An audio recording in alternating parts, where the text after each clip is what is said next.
Silent killer లాగా hit అవుతుంది.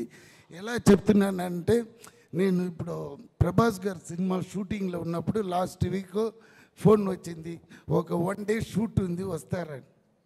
అప్పుడు నేను మారుతి గారి దగ్గర, డైరెక్టర్ దగ్గర అడిగాను, సార్ అక్కడ వెళ్ళాలి 10 o'clock, ఒక 2-3 hours ఇమ్మీడియట్గా ప్రభాస్ గారు ఎవరిది సినిమా అన్న. నేను చెప్పాను, వెంకటేష్ గారు హీరో, అనిల్ రావుపూడి, ఆయన కామెడీ ఇదని తీస్తారు.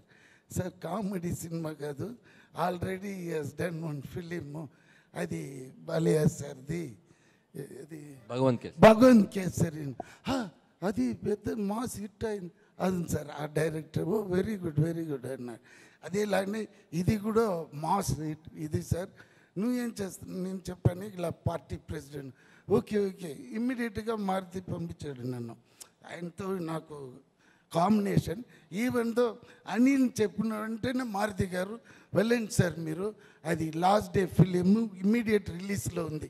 So I feel very happy the way నేను వర్క్ చేసిన అన్ని డైరెక్టర్స్ సమ్ అండర్స్టాండింగు చాలా బాగుంది. అలాగనే నాకు చెన్నై నుంచి ఈ హైదరాబాద్ వచ్చిన వెంటనే నాకు ఏం ఫీలింగ్ అంటే, ఒక శాన్ ఫ్రాన్సిస్కో వచ్చిన ఫీలింగ్ వచ్చేసింది. ఎందుకంటే ఇక్కడ క్లైమేటు, మనుషులు ఆల్ డిఫరెంట్గా ఉంది. So almost I'm been year 1 year. అది ఏదో సౌండ్ వచ్చింది, అంటే టైం అయింది. సో వీటి సార్ బాగా ఫుడ్డీ. సో మార్నింగ్ 10కి రాగానే అమ్మ లంచ్ ఏంటి అంటాడు ఫస్ట్ రాగానే. అదే మెయిన్ కదండి, ఎంత కష్టపడినా మనం ఇది టకటగా. ఇక్కడ ట్విస్ట్ ఏంటంటే, నరేష్ గారు షూటింగ్ స్పాట్లో ఉన్నారంటే, అయ్యో అది మర్చిపోక చెప్పాలి నిజంగా. ఆయన వచ్చినారంటే నేను ఇమ్మీడియట్గా పొద్దున్నే వచ్చి బ్రేక్ఫాస్ట్ బాగా తినేసి వస్తాను. మధ్యాహ్నం నరేష్ గారు ఉన్నారని.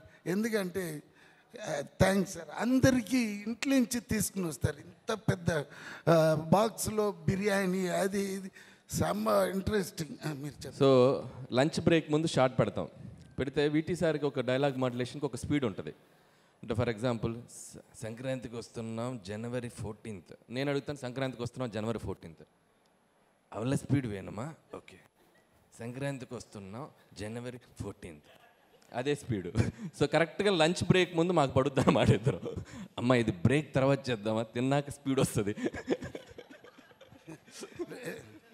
చేస్తారు.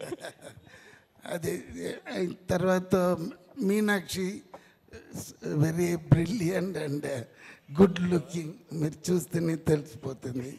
దెన్ ఎవరిది, ఐశ్వర్య రాజేష్. ఇంకొక ఫన్నీ ఇన్సిడెంట్ జరిగింది. ఏంటి చెప్పండి.